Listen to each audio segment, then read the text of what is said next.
Hi hello ಎಲ್ಲರಿಗೂ ನಮಸ್ಕಾರ. Welcome back to my YouTube channel. ನಾನಿವಾಗ ನಿಮಗೆ ಮಂಗಳೂರು ಬೋಂಡ ಮಾಡೋದು ಹೇಗೆ ಅಂತ ತೋರಿಸ್ಕೊಡ್ತಾ ಇದ್ದೀನಿ. ಇದನ್ನು ನಾವು ಇನ್ಸ್ಟೆಂಟಾಗಿ 10 ನಿಮಿಷದಲ್ಲಿ ರೆಡಿ ಮಾಡಿ ಟೇಸ್ಟ್ ಮಾಡ್ಬೋದು. ಇದಕ್ಕೆ ಬೇಕಾಗಿರೋ ಇಂಗ್ರೀಡಿಯೆಂಟ್ಸ್ ಏನಂದರೆ, ಮೊದಲಿಗೆ ನಾನು 1.5 ಕಪ್ನಷ್ಟು ಮೈದಾ ಹಿಟ್ಟನ್ನ ತಗೊತಾ ಇದ್ದೀನಿ. ಇದ್ರ ಜೊತೆಗೆ ನಾನು ಸ್ವಲ್ಪ ಶುಂಠಿ, ಹಸಿಮೆಣಸಿನ್ಕಾಯಿ, ಕೊತ್ತಂಬರಿ ಸೊಪ್ಪು, ರುಚಿಗೆ ಎಷ್ಟು ಬೇಕೋ ಅಷ್ಟು ಉಪ್ಪನ್ನು ಕೂಡ ಹಾಕ್ಕೊತಾ ಇದ್ದೀನಿ. ಮತ್ತು ನಾನು ಹಿಟ್ಟನ್ನ ಮಿಕ್ಸ್ ಮಾಡ್ಕೊಳೋದಕ್ಕೆ ಮೊಸರನ್ನ ಸ್ವಲ್ಪ ಯೂಸ್ ಮಾಡ್ಕೊತಾ ಇದ್ದೀನಿ. ಹುಳಿ ಇರೋ ಮೊಸರನ್ನ ಹಾಕ್ಕೊಂಡ್ರೆ ತುಂಬ ಟೇಸ್ಟಿಯಾಗಿ ಬರುತ್ತೆ. ಇದ್ರ ಜೊತೆಗೆ ಸ್ವಲ್ಪ ಸೋಡಾನ ಮಿಕ್ಸ್ ಮಾಡಿಕೊಂಡು ಹಿಟ್ಟನ್ನೆಲ್ಲ ಮೊಸರಲ್ಲಿ ಮಿಕ್ಸ್ ಮಾಡ್ಕೊತಾ ಇದ್ದೀನಿ. ನೋಡಿ, ಈ ಥರ ಮಿಕ್ಸ್ ಮಾಡ್ಕೊಳ್ಳೋಣ. ಈಗ ನಾನು ಇದ್ರ ಜೊತೆಗೆ ಸ್ವಲ್ಪ ನೀರನ್ನ ಕೂಡ ಹಾಕ್ಕೊಂಡು ಮಿಕ್ಸ್ ಮಾಡ್ಕೊತಾ ಇದ್ದೀನಿ. ನೋಡಿ, ಈ ಥರ ನೀರನ್ನ ಮಿಕ್ಸ್ ಮಾಡಿಕೊಂಡು 1-2 ನಿಮಿಷ ನೀಟಾಗಿ ಮಿಕ್ಸ್ ಮಾಡ್ಕೊಳ್ಳೋಣ. ಸ್ವಲ್ಪ ಸಾಫ್ಟಾಗಿ ಅಂತಂದರೆ ಬೋಂಡ ಎಲ್ಲ ಏನು ಬಿಡ್ತೀವಿ ನೋಡಿ, ಆ ರೇಂಜಲ್ಲಿ ನಾವು ನೋಡಿ ಈ ಥರ ತೆಳುವಾಗಿ ನಾವು ಮಿಕ್ಸ್ ಮಾಡ್ಕೊಬೇಕು. ಈಗ ನಾನು ಸ್ವಲ್ಪ ಜೀರಿಗೆನ ಹಾಕ್ಕೊಂಡು ಮಿಕ್ಸ್ ಮಾಡ್ಕೊತಾ ಇದ್ದೀನಿ. ಜೀರಿಗೆ ತುಂಬ ಟೇಸ್ಟ್ ಕೊಡುತ್ತೆ, ಅದಕ್ಕೋಸ್ಕರ ಜೀರಿಗೆನ ಹಾಕ್ಕೊಂಡು ಮಿಕ್ಸ್ ಮಾಡ್ಕೊತಾ ಇದ್ದೀನಿ.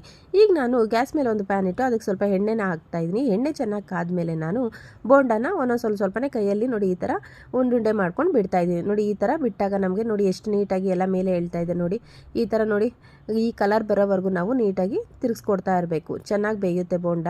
ಅದಕ್ಕೋಸ್ಕರ ನೋಡಿ ಒಂದೆರಡು ನಿಮಿಷ ನಾವು 2-3 ನಿಮಿಷ ಈ ಥರ ತಿರ್ಸ್ಕೊಟ್ಟಾಗ ನಮಗೆ ನೋಡಿ ಮಂಗಳೂರು ಬೋಂಡ ರೆಡಿಯಾಗಿರುತ್ತೆ.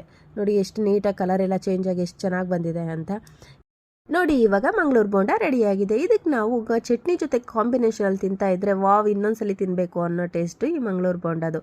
ನೀವು ಕೂಡ ಒಂದ್ಸಲಿ ಟ್ರೈ ಮಾಡಿ ಹೇಗಿದೆ ಅಂತ ತಿಳಿಸಿ. Thank you.